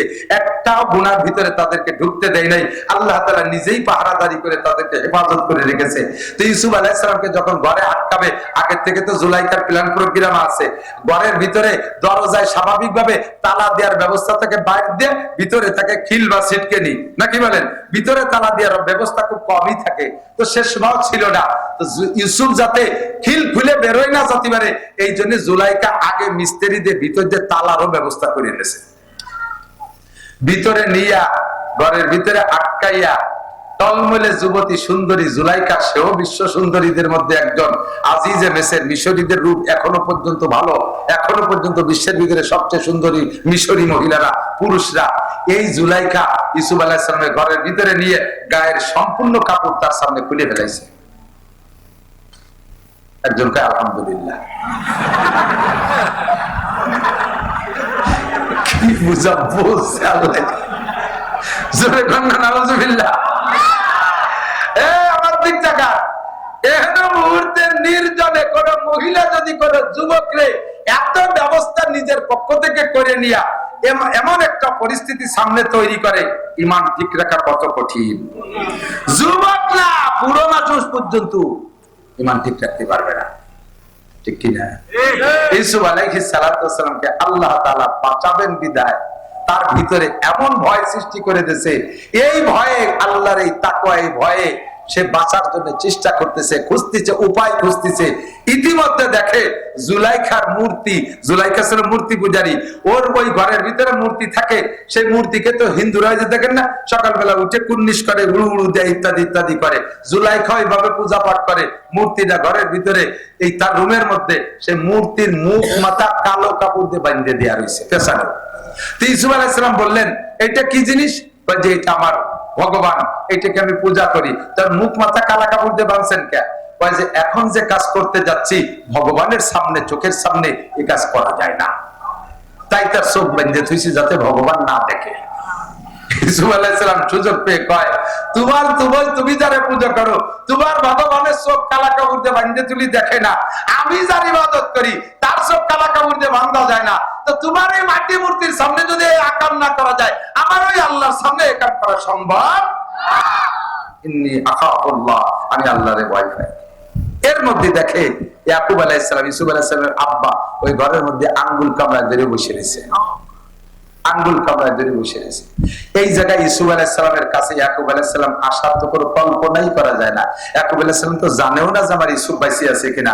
বাইরে যে কইছে বাগে খেয়ে ফেলাইছে, বেঁচে আছে না মারা গেছে তাও জানে না, আর থাকলেও কোন জায়গা আছে তা জানে না। ওই ঘরের মধ্যে ইয়াকুব আলাইহিস সালাম আসলেন প্রত্যেকে আল্লাহ পাক যাকে বাঁচানোর চেষ্টা করে, যে আল্লাহকে ভয় পায়, আল্লাহ তাআলা তাকে বাঁচানোর ব্যবস্থা করে দেয়। ওই জায়গায় ইয়াকুব আলাইহিস সালামকে পাঠায় দিয়েছে, আর বাপের সামনে ছেলেতে এ কাম করতে পারে না। এইটা দেখেই উনি ভয়তে দৌড় মারছে, আর দরজার কাছে গেছে তো খটখট করে তালাগুলো খুলে গেছে, একের পর এক 7টা দরজা খুলে গেছে। সুবহানাল্লাহ। ওয়া মাইয়াত্তাকিল্লাহ ইয়াজআল লাহু মাখরাজা। যে আল্লাহকে ভয় পায়, আল্লাহ তাআলা তাকে বাঁচানোর জন্য ব্যবস্থা করেই দেয়। ও দোস্ত, ধারণার বাহির স্থান থেকে উত্তম রিজিকের ব্যবস্থা করে দেয়। এরপরে খাটলেন জেল, এরপরে জেল খাটা থেকে বেরোলেন, জেলে তো গেছে জুলাইখার প্ররোচনায়, এরপরে গেছেন জেলে, জেলের থেকে বেরোইলেন, বেরোনোর পরে আল্লাহ তাআলা ধীরে ধীরে সম্মান কোথায় নিয়েছে, ধীরে ধীরে কোথায় সম্মান নিয়েছে, ওই জুলাইখার স্বামী আজিজে মেসের মারা গেছে প্রেসিডেন্ট, এরপরে সেই জায়গায় হযরত ইউসুফ আলাইহিস সালামকে আল্লাহ তাআলা প্রথম বানাইছে খাদ্যমন্ত্রী, এরপরে বানাইছে প্রেসিডেন্ট। সুবহানাল্লাহ। জুলাইখা তখন মাসুল হয়ে গেছে, সরকারি সুযোগ সুবিধা সবকিছু থেকে বঞ্চিত, দীর্ঘদিন পর্যন্ত প্রেসিডেন্টের স্ত্রী থেকে সোনা দানা টাকা পয়সা বহুত জমা করছে, এই সব সহ চলে গেছে বাড়ি। বাড়ি যাইয়া এবার এখনো পর্যন্ত ইউসুফ আলাইহিস সালামের মহব্বত ছাড়তে পারে নাই, ইউসুফের মহব্বত ছাড়তে পারে নাই। ইউসুফ আলাইহিস সালাম তখন তো প্রেসিডেন্ট, এখন জুলাইখা পুরো অতি অতি অতি অতি কুজো হয়ে গেছে, চোখের এই পর্দা ঝুলিয়ে এসে চোখও বন্ধ হয়ে গেছে, চোখেও দেখে না, গায়ের চামড়া গরুর গলার মতো ঝুলিয়ে গেছে, হাতের চামড়া এরকম লম্বা হয়ে গেছে, এতখানি ঝুলিয়ে গেছে, কুজো হয়ে গেছে। যেই টাকা পয়সা সরকারি ভাবে নিছিল সব টাকা খরচ করছে ইউসুফ আলাইহিস সালামকে পাওয়ার জন্য। এক একজনের দলে একটা এই ইউসুফে হিন্দি বলে যায়, ইউসুফের সাথে একটু আমারে দেখা করাই দিবি, ওই যে দেখা করাই দিতে পারি 50,000 টাকা লাগবে। বিটি মানুষ ফকুই দিয়ে টাকা নিয়ে গেছে, ওটা খেয়ে দিয়ে চলে গেছে। আমাকে চট্টগ্রাম এক হুজুর ছিলেন, বুজুর্গ হুজুর, ওই বুজুর শীতকালে দিন হুজুর পাহাড়ি এলাকায় মাদ্রাসা, তো পাহাড়ি শিয়ালের শেষ রাত্রি ডাকতেছে, মানে সন্ধ্যা রাত্রি ডাকতেছে, ধুম আবেগে ডাকতেছে। এখন হুজুরকে এই শিয়াল গুলো ডাকে কে? হুজুর ওই শিয়াল গুলো শীতের যন্ত্রণায় ডাকতেছে। হুজুর একটা মাইটি আড়ির মধ্যে কিছু পয়সা তো ব্যাংক এক ছিলে ভরিয়ে গেছে, এই টাকা নিয়ে যাই ওই শিয়ালকে কম্বল কিনে দিয়ে। ছাত্ররা তো ছাত্ররা, তাদের ফটকা কম না, ওরা সেই হাড়ি ভরে টাকা দিয়ে ভাগ করে নিয়ে জিরে খাইয়ে দিয়ে বেলাইছে, শিয়ালটা কি কম্বল কিনে দেয়নি। পরের দিন আইসা ক্লাসে আইসে পায়, আজকে আবার রাতে ক্লাসের সময় শিয়াল ডাকতেছে, এই শিয়াল ডাকে কা, তোরা কম্বল দিস নেই? শকর আদায় হতেছে, আজকে ডাকে মানে শকর আদায় হতেছে, কম্বল পাইয়ে কানে আলারে এভাবে বাইরে খাইয়ে যায়। আমাদের বাংলাদেশে এরকম শিয়াল আছে না নাই? কথা কয় মাননীয় প্রধানমন্ত্রী বস্তা ভরে ভরে টাকা দিয়েছে, শিয়ালরা সব টাকা খাইয়ে কানাডা বাড়ি বাড়াইয়া আজকে গোষ্ঠী শুদ্ধ বিপদে ফেলাই দিয়েছে। কথা কয় নেত্রীর অর্থ দোষ দিতে পারি না। তো জুলাইখার টাকা এইভাবে শিয়ালের খাদেমরা খাতি খাতি সব খেয়ে শেষ করে ফেলেছে। জুলাইখার নিজস্ব বাড়ি নাই, রাস্তার পাশে ছোট্ট একটা ঝুপড়ি করে থাকে। ইউসুফ আলাইহিস সালাম ওই বিশ্বরোডে অফিসে যায়, উনার একটা ঘোড়া ছিল, এই ঘোড়াটা পৃথিবীতে আর আসে নাই, ওরকম ঘোড়ার আগেও আসে নাই, পরেও আসে নাই। ওই ঘোড়াটার ভিতরে আল্লাহ তাআলা সিফাত দিয়েছে, সেই গুণের থেকে বর্তমানেও আমাদের বড়দের বড় বড় অফিসার, রাজা বাদশা, নেতা নেত্রী, এমপি মন্ত্রীদের গাড়ির ভিতরে সেই ঘোড়ার সিফাত, ঘোড়ার গুণ ছিল হলো ইউসুফ আলাইহিস সালাম যখন পিঠের উপরে বসতেন তখন ওই ঘোড়াটার নাক দিয়ে একটা শব্দ বাড়িত, সাইরেন বাজানোর মতো 3 মাইল দূরত্বে শোনা যাইত। সেই সাইরেনের নকল করে আমাকে নেতাকে গাড়ির ভিতরে সাইরেন লাগাইছে, দেখ না কোনো দিক যাওয়ার শোনা, সামনে 30 গাড়ি, পিছনে 30 গাড়ি, ডাইনে 10 গাড়ি, বামে 10 গাড়ি, মাঝখানে কোন গাড়ির মধ্যে নেতা বলা রয়েছে কালা গ্লাসের মধ্যে টের পাওয়া যায় না, একই কালারের গাড়ি ছাড়িয়ে দিছে, 3 সাইরেনের ভিতরে সাইরেন লাগাতে কুহু কুহু কুহু কুহু অতি অতি রাস্তায় দৌড়তে তারে তাই। তো ইউসুফ আলাইহিস সালাম যখন ওই ঘোড়ায় উঠতেন, রাস্তার মানুষ টের পাইয়া শুধু এক নজর ইউসুফের চেহারাটা দেখার জন্য রাস্তায় এসে সারিবদ্ধ দাঁড়ায় থাকত। তো জুলাইখা কয়, একজনের টাকা দিয়েছে, আমি তো বুড়ো হয়ে গেছি, জাতি পারবো না, তুই আমার একটু রাস্তায় নিয়ে যাবি, পারবি? কয়েকদিন সে চেষ্টা করছে, পারে নাই। আজকে উনার যে দেবতা, সে মূর্তি, এখনো মূর্তি পূজা করে, মূর্তিরে ঘরের মধ্যে রেখে মূর্তির কাছে খুব করে দোয়া মোনাজাত করছে, ভগবান তোর এই জীবন ভরি ইবাদত বন্দেগী করলাম, তুই একটু ইউসুফে আমার সাথে একটু দেখা করায় দিতে পারলি না? তুই একটু দেখা করায় যে তোরে আরো বেশি পুজো করবো। আজকে আখেরি দোয়া করে টেরে রাস্তায় গেছে, ইউসুফ আলাইহিস সালাম একটু আগে চলে গেল। দুঃখের জ্বালায় ভগবানের লাইট হবে না চড়াবে তা টের পাচ্ছে না। পরের দিন আইসা ভগবানকে বাদ দিয়ে এবার আকীদা পাল্টাইছে। ইউসুফ আলাইহিস সালাম তো আল্লাহ ভক্ত, জুলাইখা আগের থেকে জানে।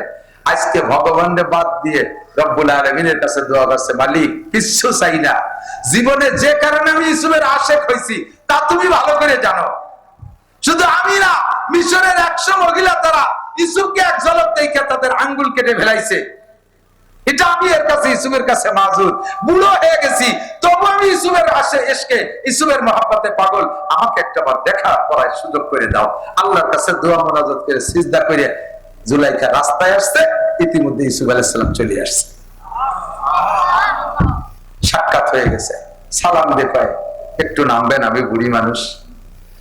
মুসলিম বাদশাহ আমাকে দেশের রাজা বাদশাকে মতো যায় বুড়িলে সারা রাস্তা ক্লিয়ার কর, দেখেন না বাড়ি আসার সময় 50-100 কিলোমিটার রাস্তায় শিয়াল কুত্তু আসতে পারবে না, সব সাফ।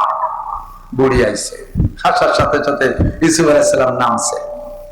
কি খবর আপনার, কি কি কি দাবি বলেন? ইউসুফ আলাইহিস সালাম ওই জুলাইখারে দিয়ে চিনতেছে না, এমন হয়ে গেছে। আর জুলাইখা তো ইউসুফরে দেখতেছেই না, অন্ধ। তো বলতেছে, আপনি কি ইউসুফ? আপনি কি এই দেশের রাজা? বলে, হ্যাঁ আমি ইউসুফ, আমি এই দেশের রাজা। আপনি নবী ইউসুফ? বলে, জি।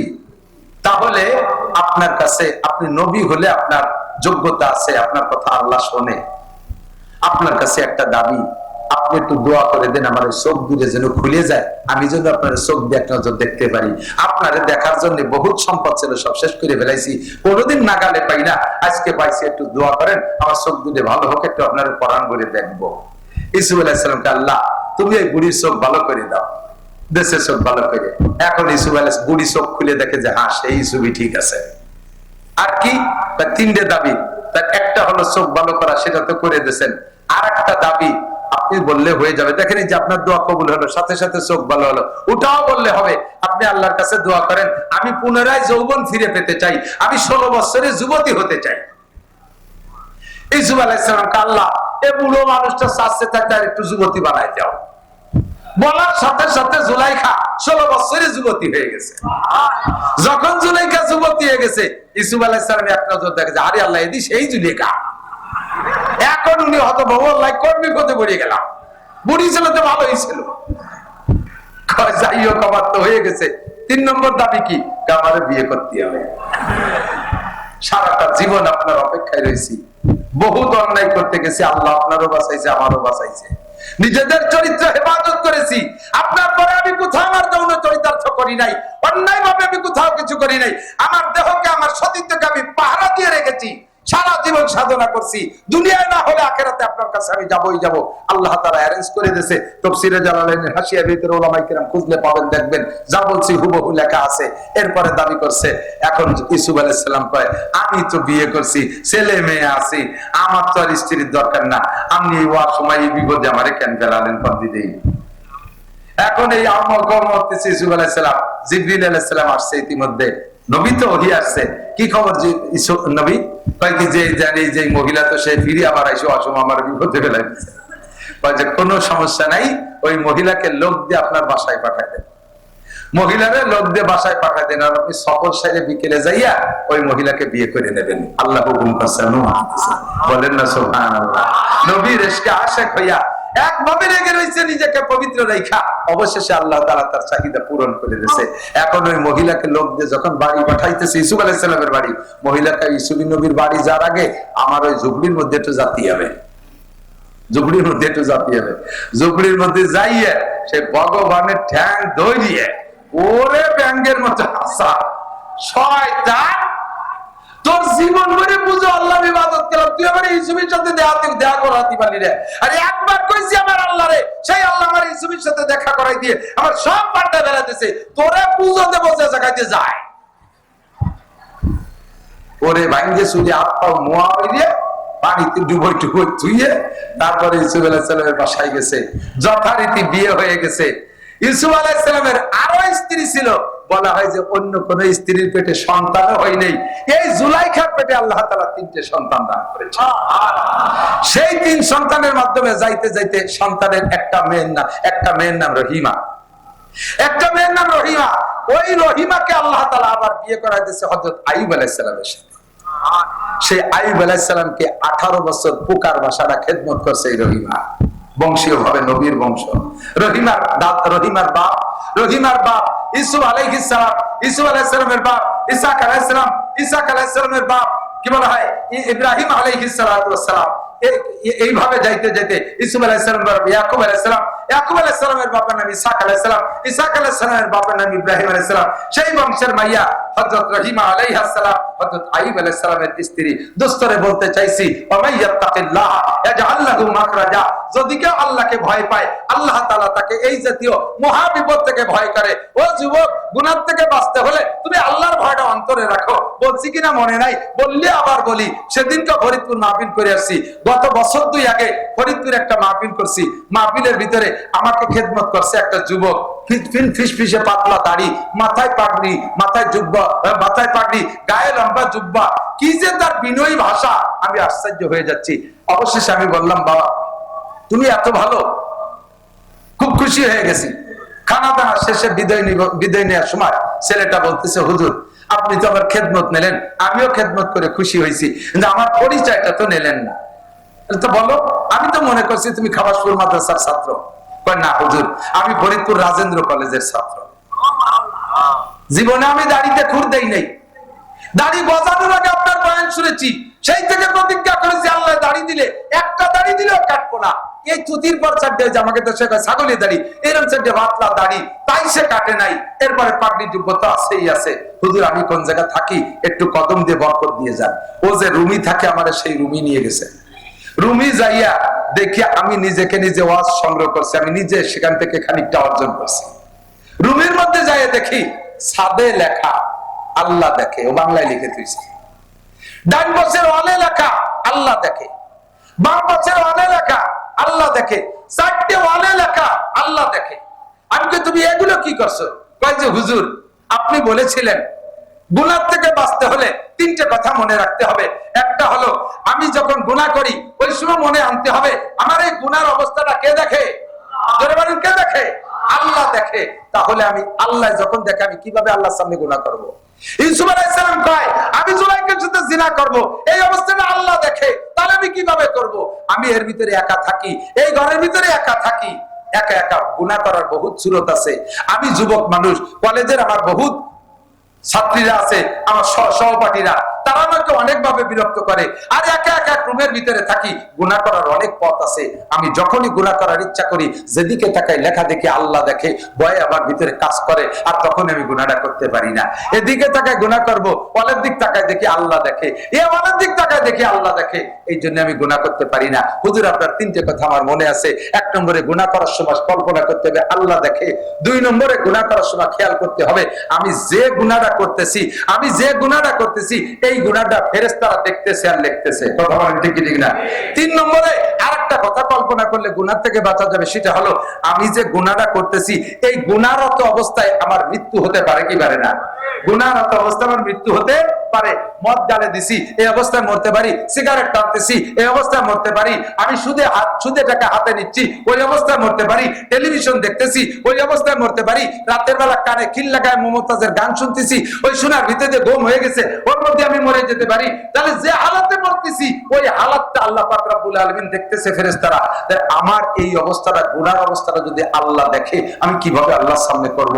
এর নাম হলো মাইয়াত্তাকিল্লাহ ইয়াজআল লাহু মাখরাজা। ইয়া আইয়ুহাল্লাযিনা আমানুত্তাকুল্লাহ হাক্কা তুকাতি। যুবক, ও যুবক, সিগারেট খাইস না, আল্লাহ দেখে। মদ খাইস না, আল্লাহ দেখে। ফেসবুকে ল্যাংটা ছবি দেখিস না, ওইটা আল্লাহ দেখে। তুই গাঁজা এবার খাইস না, আল্লাহ দেখে। জিনা করিস না, আল্লাহ দেখে। চুরি করিস না, আল্লাহ দেখে। মুনাফিরা সুদে টাকা হাতে নিয়েন না, আল্লাহ দেখে। পরের জমি আইল ঠেলেন না, আল্লাহ দেখে। আপনি যে অন্যায়টা করেন, আল্লাহ দেখে। দেখে কি দেখে না? এই ভয়টার নাম হলো তাকওয়া। এইটা একটু ভিতরে সেট করি, এটা একটু ভিতরে সেট করি। আজকে আমার ওয়াজের শেষ, আজকে ভিতরে এই ভয়টা আমি সেট করি, তাহলে সকল গুনাহ থেকে বাঁচতে পারবেন। আর গুনাহ থেকে বাঁচলে লাভ কি শুনবেন? আল্লাহ তাআলা ফাতাহনা আলাইহিম বারাকাতিন মিনাস সামাই ওয়াল আরদ। আপনাদের বাসবাড়ি এলাকার সেই আমলের খবর জানতাম, বর্তমান খবর জানি না, তবে আশা করি আপনাদের সেই অবস্থানে ঠিক আছেন। আপনারাই বাসবাড়ির মাদ্রাসার এলাকায় যারা আছেন, আমি ধান কালেকশন করছি, আপনারা ইরি ধান কাইটা বাড়ি আইনে 40 ভাগের 1 ভাগ ভাগ করে মাদ্রাসা মসজিদে দিতেন, গরিবকে দিতেন। এইটা কি এখনো আছে? এটা আছে। আমি সেই সময় গল্প দিতাম, আমি সেই সময় যা চোখে দেখে গেছি, আপনাদের ক্ষেত খামারে সেচের পানি দেয়া লাগতো না, কীটনাশক ওষুধ পানি দেয়া লাগতো না, অনায়াসে স্বাভাবিকভাবে জোয়ারের পানিতে ধান ফলে থাকতো, আপনারা কেটে নিয়ে আসতেন আর এই মাদ্রাসায় 40 ভাগের 1 ভাগ দিতেন। আল্লাহ পাক আপনাদের এই বরকত দিয়েছে। আপনাদের এই কিসসা আমি বাংলাদেশের বিভিন্ন প্রান্তে শুনেছি আর বলছি বিশ্বাসটা হলে বাঁশবাড়ি যে দেখে আসো। আল্লাহ পাক আপনাদেরকে এর বদৌলতে আপনাদের বরকত দিয়েছে, বরকত দিয়েছে। আপনারা বরকত পেয়েছেন। আল্লাহকে ভয় পেয়ে যদি শরীয়তের বিধানের পর আমল করেন, এই বরকত কিয়ামত পর্যন্ত চালু থাকবে। কথা বলেন ঠিক ঠিক না? বাস্তবে ইতিহাস কিছু বলা লাগে না। বর্তমানে নতুন করে ইতিহাস হচ্ছে ক্ষমতার মালিককে। আরো জোরে যুবকরা, দল বেদল সব আছে, এর মধ্যে বিএনপি যুবকরা আছে, কি বলে জাতীয় পার্টিও থাকতে পারে, আর জামাত শিবিরও থাকতে পারে, আর আওয়ামী লীগ তো অবশ্যই আছে। সবাই মিলে একটা কথা মনে রাখবা, জীবনে কোনোদিন রাজনীতি করতে করতে বলবা না ক্ষমতার উৎস জনগণ। ক্ষমতার উৎসকে জনগণ কি ক্ষমতার উৎস? এবার চোখে দেখাই দিছি। একদিন আমরা নিষেধ করছি যে কথা কইেন না, আরে বলে কি জনগণই ক্ষমতার উৎস, এই বলে ঝাড়ি মারছেন। এবার আল্লাহ চোখে দেখাই দিছে। মাননীয় প্রধানমন্ত্রী জননেত্রী শেখ হাসিনার সাথে তখনও পর্যন্ত সরকারি পাওয়ার রয়েছে, উনি ছেড়ে যাওয়ার আগ পর্যন্ত ছিল না, সরকারি পাওয়ার আছে। গোটা বাংলাদেশের ভোট দেন আর না দেন, আওয়ামী লীগ যারা সবাই উনার সাথে ছিলেন না, যে যেখানে থাকেন ছিলেন না। সেনাবাহিনী উনার ছিল না, আর্মি উনার, বিডিআর উনার, নৌবাহিনী উনার, বিমান বাহিনী উনার, র্যাব উনার, আনসার উনার, যুবলীগ সাথে, ছাত্রলীগ সাথে, কৃষক লীগ সাথে, মূর্খ লীগ সাথে, তাঁতি লীগ সাথে, পাতি লীগ সাথে, গোটা বাংলাদেশের সমস্ত আওয়ামী লীগ তার সাথে। আর এত বাহিনীর সাথে, এত বাহিনী, এত জনগণ হাতে সাথে থাকা সত্ত্বে মাত্র কয়েকটা যুবক যাইয়া স্লোগান দিল আর গণভবন থেকে কিরা কোন দিক পালায় চলে গেল, নেতারা কে কোন দিক চলে গেল, একটারও খবর খুঁজে পাওয়া যাচ্ছে না। জনগণ যদি ক্ষমতার উৎস হতো তাহলে শেখ হাসিনা দেশ থেকে যাওয়া লাগতো না, আওয়ামী লীগরা এভাবে পলায় থাকা লাগতো না। কথা বলেন ঠিক ঠিক না? প্রমাণ করে দিচ্ছে জনগণ ক্ষমতার উৎস না, ক্ষমতার উৎসকে যারা এই আওয়ামী লীগ লাগে ঠগাইতে পাইরা এখন তোমরা বিভিন্ন প্রকার দুর্নীতি করতেছো। তোমরা ভালো করে মনে রাখো, আওয়ামী লীগের সাথে এত কিছু থাকা সত্ত্বেও তাকে পাততলে মাটি নাই। তোমরা কয়েকজন মানুষ যা করে বেড়াচ্ছ, আল্লাহ যদি তোমাদের আচরণে রাইগে যায় তাহলে তোমরা পাততলে মাটি না, পাততলে 7 সমুদ্র 13 নদীর তলে যাইয়া তারপরেও তোমরা জায়গা পাবা না। কথা বলেন ঠিক ঠিক না? অন্যায় করবা তো হিসাব করে করবা, প্রতিশোধ নিবা তো হিসাব করে নিবা। আল্লাহ পাক দেখায় ছাড়িয়ে দিয়েছে, আল্লাহ পাক ক্ষমতার উৎস, জনগণ ক্ষমতার উৎস না। আল্লাহর হুকুম যদি মেনে চলো, আসমান থেকে রহমত, জমিন থেকে বরকত আসে। আর একটা কথা বলে শেষ করে দেই, সেটা হলো আফগানিস্তান। আমরা জীবন ভরে কইছি এইভাবে ওইভাবে, ওই নবীর উপরে মান্না চালু আইছে, এ আইছে, ও আইছে, তা আইছে ইত্যাদি কইছি। দোস্তরে আফগানিস্তানের দিক তাকায় দেখেন, ইসলামী কোরআনের শাসন বাস্তবায়ন হওয়ার সাথে সাথে সেই আফগানের জমিনে আগে যে আনার গাছ, আঙ্গুর, ডালিম গাছ লাগানো ছিল, আগের সেই গাছে 1 কেজিতে 4 ডালিম হতো, আর এখন সেই গাছের 1 ডালিমে 1.5 কেজি হয়। সুবহানাল্লাহ। আমরা জীবনে অনেক কিছু দেখেছি। আল্লাহর কাছে দোয়া করি, আল্লাহ আওয়ামী লীগ আলাই করুক, বিএনপি আলাই করুক, যেই করুক, এই দেশে কোরআনের শাসন ব্যবস্থা করুক, তাহলে আমরা ইনশাআল্লাহ এই দেশে ফসল, ফল, সমস্ত খনিজ সম্পদ ওভাবেই ইনশাআল্লাহ পাবো। বিশ্বাস হয় কি হয় না? আল্লাহ পাক কবুল করুক, জোরে বলেন আমিন। এই বাঁশবাড়ি মাদ্রাসা মাহফিলের জন্য আপনারা খুশি হন। ফিলিস্তিনের পক্ষে নেতা, কি বলা হয়, বাইতুল মুকাদ্দাসের পক্ষে, বিশ্বনবীর পক্ষে, বদরি সৈনিকদের পক্ষে যারা, একটু হাত দেখাবেন। দেখা যাচ্ছে না ভাই? নাই সত্যি? মাশাআল্লাহ। যারা দুয়ার আগে চলে যাবে তারা ইসরায়েলের নেতানিয়াহুর দলের লোক। আমি ডাকে দেখাবো যে ওই যে একজন নেতানিয়াহুর লোক যায়, সকালবেলাতে খেপানো শুরু হবে অথবা কিল শুরু হয়ে যাবে। একমাত্র পেশাবাসী 1 আঙ্গুল টাকা কিন্তু ইসরায়েলের দল হিসেবে যাচ্ছে না, উনি যাচ্ছে পেশাবখানা পাহারা দিতে। বাঁশবাড়ি মাদ্রাসার মাহফিল 1 মাস যাবত হবে। এর জন্য অন্য কোন মাদ্রাসার থেকে ফারেক মাওলানা, অন্য কোন মাদ্রাসার হুজুরকে দাওয়াত দেওয়া লাগবে না। এই জায়গা থেকে যারা ফারেক হয়েছে, লেখাপড়া করে চলে গেছে, তারাই সুন্দর করে এই বাঁশবাড়ি মাদ্রাসার 1 মাসের মাহফিল চালায় রাখতে পারে। কথা বলেন ঠিক কি? আপনাদের ভাতের বরকত, এটা আপনাদের ভাতের বরকত। আমি প্রথমবার বলছিলাম, আমার মনে আছে, মাঠে যেদিন প্রথমবার আছি, ভাতে কথা পায়, রুটিতে কথা পায়। কিভাবে রুটিতে কথা পায়? প্লেট ভরে রুটি তৈরি কথা পায়? রুটিতে কথা পার সিস্টেম হলো, একজন ক্ষুধার যন্ত্রণায় আর পড়ে রয়েছে নিস্তেজে, কথা বলতে পারে না, ঠেলা দিলেও ফুসফুস করে কি চোখ নাড়া দেয়, কথা পায় না। সমস্যা হলো ওর পেটে কিছু নাই, ক্ষুধার তাড়নায় দুর্বল। এখন ওই লোকটারে যদি দুটো রুটি খাওয়াই দেয়, এবার পেটে যখন রুটি গেছে, একটু পানি গেছে, উঠে বসে টেপ রেকর্ডের মতো কথা কওয়া শুরু করে না। রুটি প্লেটে ছিল, সেও কথা পায় না, উনি এ জায়গা শুয়ে রয়েছে, ইনিও কথা পায় না। যখন রুটি পেটে গেছে, এবার মানুষটাই কথা পায়। তাই এই কথা কি মানুষই কয় না রুটিতে কয়? রুটিতে কয়। বাঁশবাড়ির ভাতে কথা কয়, আমি বাঁশবাড়ির ভাত খাইছি। সারা বাংলাদেশ চষে বেড়াচ্ছে আল্লাহর রহমতে। এই মাদ্রাসা আপনাদের মাদ্রাসা, মোহতারাম সাহেব হযরত মাওলানা আব্দুল হাকিম সাহেব রাহমাতুল্লাহ আলাইহি চলে গেছে। এরপরে আসছে ওনার ছেলে হযরত মাওলানা নুরুল হক সাহেব। ধারাবাহিক হুজুরও অসুস্থ, যে কোনো সময় ডাক আসলে চলে যেতে পারে। ওনার সেজে ভাই, বড় ভাই চলে গেছে, তেমনি এখন উনি চলে গেলে যেতে পারে।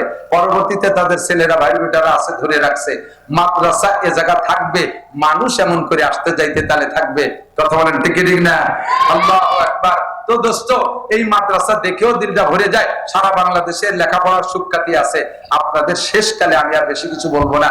আমার ভাগ্নে মাওলানা আতাউল্লাহ সাহেব বলছেন যে মামা, কিছু বদলি সৈনিক আপনি তৈরি করে দিয়ে যান। যেমন জিহাদ করে ময়দানে যাইয়া সৈনিক হতে চাচ্ছেন, অর্থ দিয়ে কিছু শরীক হবেন। অবশ্যই আপনারা অনেকেই বদলি সৈনিক আছেন, সদস্য আছেন।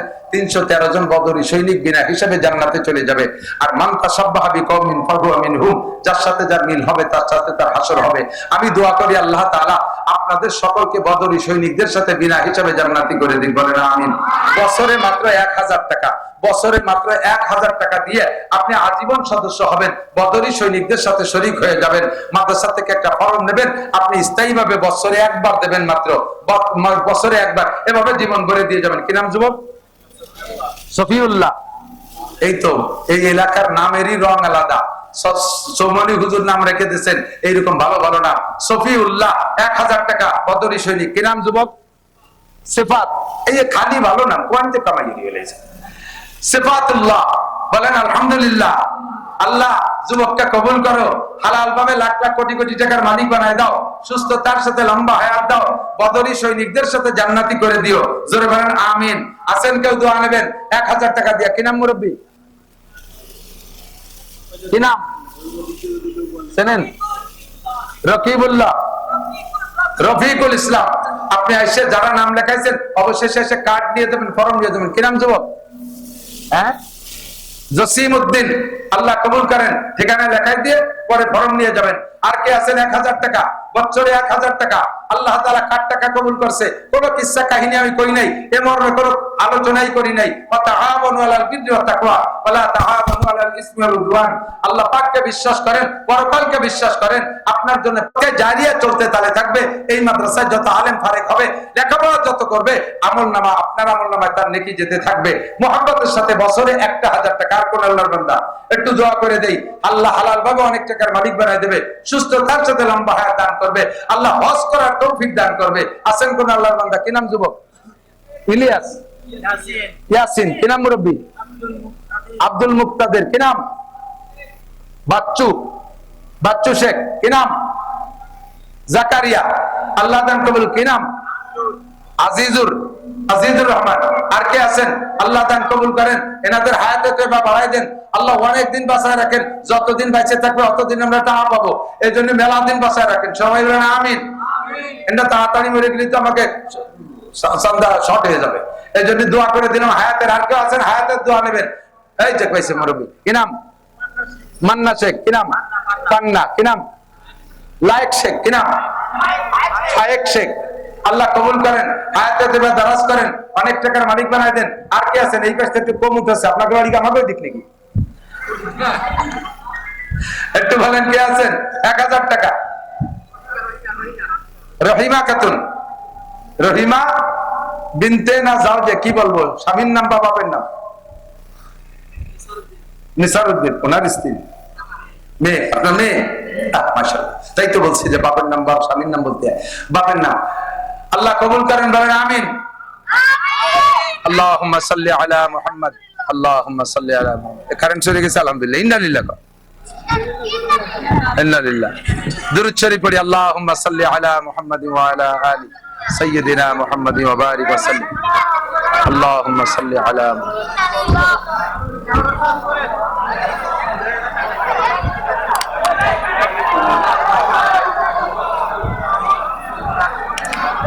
পল্লী বিদ্যুতের সাথে আগে একটু যোগাযোগ করে নিন, যাতে আজকে 2 দিন লোডশেডিং এদিক না দেয়, পল্লীরা করে দেয়।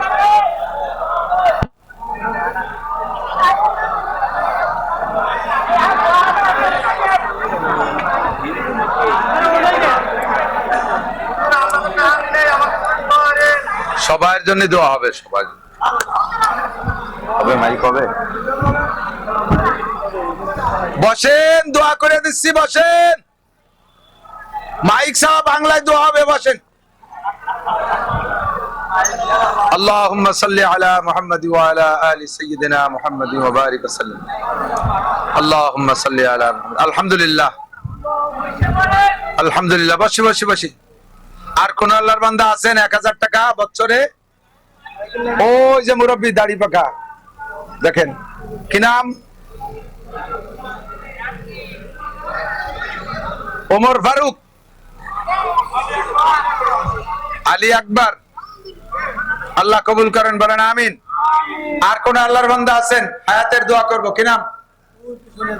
হ্যাঁ, ওমর আলী খান। আল্লাহ কবুল করেন, হযরত ওমর রাদিয়াল্লাহু আনহুর সাথে জান্নাতি করেন। কি নাম যুবক? ইমরান। আল্লাহ ইমরানকে কবুল করো, হালাল ভাবে অনেক টাকার মালিক বানায় দাও। আল্লাহ দানকারীদেরকে সুস্থতার সাথে লম্বা হায়াত দান করো, বদরি সৈনিকদের সাথে জান্নাতি করে দিও, সবাইকে অনেক দিন বাঁচায় রাখো, যাতে আমরা অনেক দিন চাঁদা পাই। আর কোন আল্লাহর বান্দা আছেন?